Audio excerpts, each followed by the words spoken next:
खबर राजस्थान के डीडवाना से है, जहां डीडवाना उपखंड के मोलासर थाना पुलिस ने एक युवक के अपहरण के मामले में 24 घंटे के भीतर ही खुलासा कर दिया। पुलिस ने युवक को सकुशल बचा लिया, साथ ही अपहरण करने वाले 4 लोगों को गिरफ्तार किया। तो वहीं वारदात में प्रयुक्त कैंपर गाड़ी के साथ ही एक बाइक को भी जब्त किया गया है। पुलिस की माने तो बीते दिनों मोलासर थाना क्षेत्र के अलगपुरा गांव के नजदीक से बाइक सवार 2 युवकों को एक बिना नंबर कैंपर ने पीछे से टक्कर मारी। बाइक गिरने के साथ ही बाइक सवार आबिद नामक एक युवक को कैंपर से उतरकर कुछ युवकों ने जमकर पीटा और कैंपर गाड़ी में डाल दिया और युवक अपहरण कर फरार हो गए, जबकि दूसरे युवक को घायल अवस्था में ही मौके पर छोड़ दिया।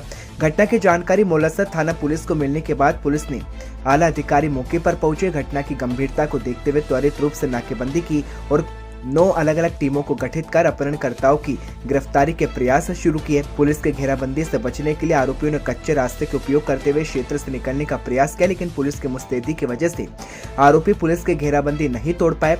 और इस बीच पुलिस को सूचना मिली कि कैंपर से उतरकर 2 युवक एक बाइक पर सवार होकर सुपका गांव के आसपास देखे गए हैं, जिस पर पुलिस ने दोनों का पीछा किया तो सुपका के नजदीक एक बाइक सवार को गिरफ्त में लिया गया और उससे प्राप्त जानकारी के आधार पर पुलिस सभी टीमों ने कायथा बासनी के पास घेराबंदी कर मामले में 4 आरोपियों को धर दबोचा। साथ ही घटना में प्रयुक्त वाहन कैंपर और एक मोटरसाइकिल को भी जब्त किया गया है। किस रिमांड लिया जाएगा या कोर्ट में पेश किया जाएगा? देखिए, इसमें एफआईआर में ये चीज़ हुई है कि इसमें कैसा तो इसमें से विस्तृत अनुसंधान के लिए लिया जाएगा। इस घटना में कौन शामिल था, किसने रैकी की, किसने वाहन उपलब्ध कराया, रंजिश के क्या आधार थे, आगे इनकी क्या प्लानिंग थी। इसमें एक निर्भया राम त्वरित हुआ है, उसकी आपराधिक रिपोर्ट भी है। सर, इस मामले में 5-6 लोगों की और भी नाम आने की संभावना है। इसमें एफआईआर में 6-7 व्यक्ति बताए गए, 4 अरेस्ट हुए हैं।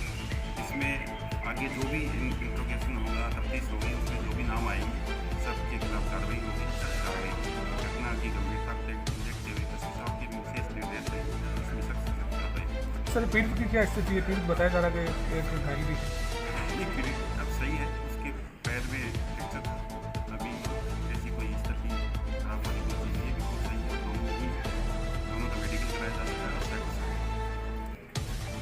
खबर आगरा से है, जहां एक युवक जहर खुरानी गैंग का शिकार हो गया। बता दें, नशीला पदार्थ खिलाकर नकदी और सामान लेकर आरोपी फरार हो गए। दिल्ली से बाहर नौकरी कर रोडवे बस द्वारा घर लौट रहा था युवक, तभी रास्ते में जहर खुराना ने अपना शिकार बना लिया और बेहोशी की हालत में रोडवेज कर्मियों ने बाहा बस स्टैंड पर युवक को छोड़ा और ग्रामीणों ने पुलिस को सूचना दी। पुलिस ने युवक के बारे में जानकारी लेकर परिजनों को इसकी सूचना दी और उसे अस्पताल के इलाज में भर्ती कराया। वहीं थाना कस्बा बाहा क्षेत्र के रोडवे बस स्टैंड का पूरा मामला सामने आया है। पीलीभीत सदर कोतवाली में सिटी मजिस्ट्रेट राजेश कुमार की अध्यक्षता में पीस कमेटी की बैठक बुलाई गई, जहां आगामी होली और शबे बारात के पर्व को लेकर सकुशल संपन्न कराने के उद्देश्य से पीस कमेटी की बैठक आयोजित की गई।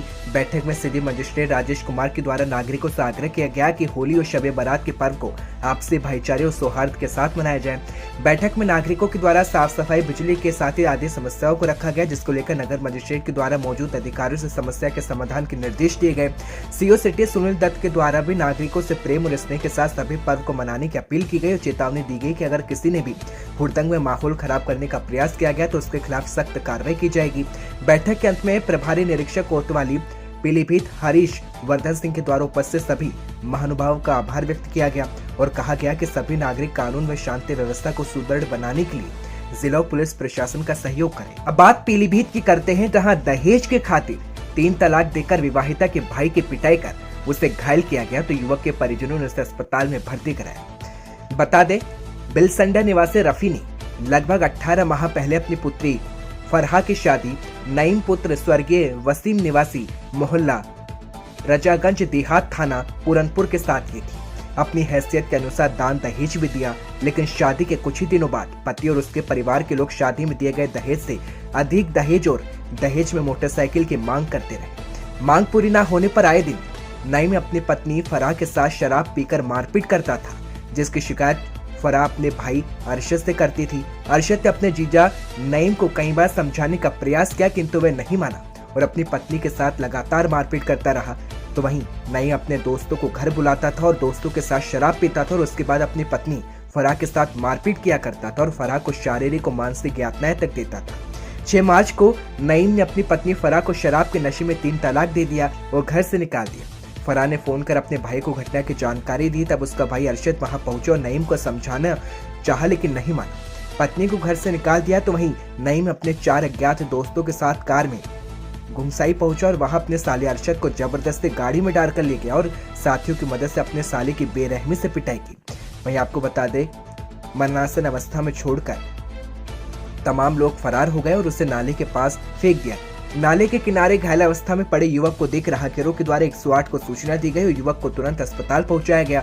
डॉक्टर ने प्राथमिक उपचार के बाद हालत में सुधार न होने पर जिला अस्पताल रेफर किया। तो वहीं जिला अस्पताल से युवक के परिजनों के पास फोन आया कि आपका बेटा गंभीर अवस्था में घायल पड़ा है, जिसके बाद परिजन तुरंत अस्पताल पहुंचे। तो वहीं आपको बता दें, इस वक्त पीड़ित का दिमागी संतुलन खो चुका है और उसके शरीर में कई गंभीर चोटें आई है, जिसको लेकर परिजनों ने घायल युवक को अस्पताल में भर्ती कराया और उपचार जारी है। तो वहीं फराह ने कोतवाली पहुंचकर तहरीर देकर आरोपियों के खिलाफ कार्रवाई की मांग की है। कोतवाली नगर के परिसर में होली व शब बारात को लेकर पीस कमेटी की बैठक संपन्न हुई, जहां अयोध्या में एसपी सिटी विजयपाल सिंह के नेतृत्व में इस बैठक को बुलाया गया, जहां हिंदू मुस्लिम दोनों समुदाय के संभ्रांत लोग मौजूद रहे। दोनों पर्वों को सकुशल संपन्न कराने को लेकर चर्चा की गई और इसी दौरान एसपी सिटी विजयपाल सिंह ने बताया कि बैठक में नगर के सभी संभ्रांत व जिम्मेदार व्यक्ति उपस्थित रहे। व्यवस्थाओं को लेकर विचार विमर्श किया गया। तो उन्होंने बताया कि होली को देखते हुए पर्याप्त सुरक्षा व्यवस्था रहेगी। सभी विभाग अपनी तैयारी कर रहे हैं। तो वहीं पानी, साफ सफाई और बिजली की व्यवस्था विभाग के द्वारा देखी जा रही है। होलिका दहन स्थल पर पर्याप्त पुलिस बल तैनात रहने के निर्देश दिए गए। तो वहीं मोहल्ले के संभ्रांत व्यक्ति से कहा गया है कि वे होलिका दहन स्थल पर उपस्थित रहे। दरअसल 18 मार्च को होली व शब बारात को देखते हुए पीस कमेटी की बैठक बुलाई गई, जिसमें हिंदू मुस्लिम दोनों ही समुदाय के लोग बैठक में मौजूद रहे और दोनों पर्व को सकुशल संपन्न कराने को लेकर चर्चा की गई। और इस मौके पर city magistrate Satyendra Singh, SP क्षेत्राधिकारी नगर कोतवाल देवेंद्र सिंह, वरिष्ठ उप निरीक्षक ओम प्रकाश के अलावा नगर कोतवाली के सभी चौकी प्रभारी मौजूद रहे। कुला पुलिस को एक बड़ी सफलता हाथ लगी, जहां एसआई करनेल सिंह की टीम ने रात को गश्त के दौरान अकावाली से 5.2 ग्राम स्मैक समेत एक तस्कर को पकड़ने में सफलता हासिल की। पकड़े गए आरोपी की पहचान अमृतपाल लालचंद अकवाली निवासी के रूप में हुई है। तो वहीं अमृतपाल 5.2 ग्राम स्मैक को बेचने की फिराक में था, तो लेकिन पुलिस ने गश्त के दौरान उसके हाव भाव से उसे पहचाना और चेकिंग के दौरान उसके पास से 5.2 ग्राम स्मैक बरामद की गई, जिसे एक बड़ी सफलता मानी जा रही है।